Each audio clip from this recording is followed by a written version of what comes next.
The OPTIMUM trial is a trial that we ran in the UK and which is now in follow-up. It recruited the last patient in July of this year. The concept of the trial is really based on the broad evidence that we have gained through previous trials in the UK and elsewhere, including the MILEM-11 trial. These data showed us that the patients with double-hit disease, ultra-high-risk disease, unfortunately with standard of care therapy were not doing well. And these patients really need novel concepts for treatment. Because we also saw that these patients need to be stratified and caught early on, we designed this trial specifically for newly diagnosed patients that are fit enough to undergo transplant. And we asked for an extra bone marrow sample at the time when they underwent the bone marrow biopsy anyway to get their diagnosis confirmed. The test result was really successfully achieved in over 90% of patients. And we returned the result from our central laboratory at our institution within less than 3 weeks to every patient that underwent the procedure. Those that were then found to have ultra-high-risk double-hit disease or gene expression high-risk disease, they were offered participation in the treatment arm of the trial.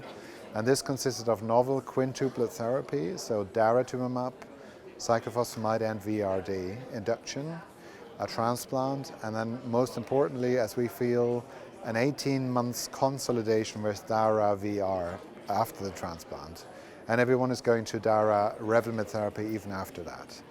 So we really offer them an ongoing treatment that is really intensive enough to keep the high-risk disease under control. By the same token, we designed it so that investigators and patients can ask for dose reductions if they feel this is too intensive, but they want to stay on therapy. So doses and even whole regimens can be reduced in the trial if needed for the patient. The trial is a novel concept really in that it is a digital comparator arm trial.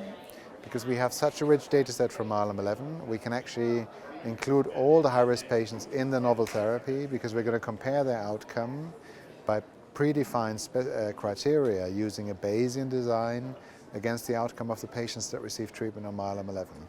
So this is really a novel concept because we're matching molecular risk groups using the same tools that were used in the lab to define these criteria.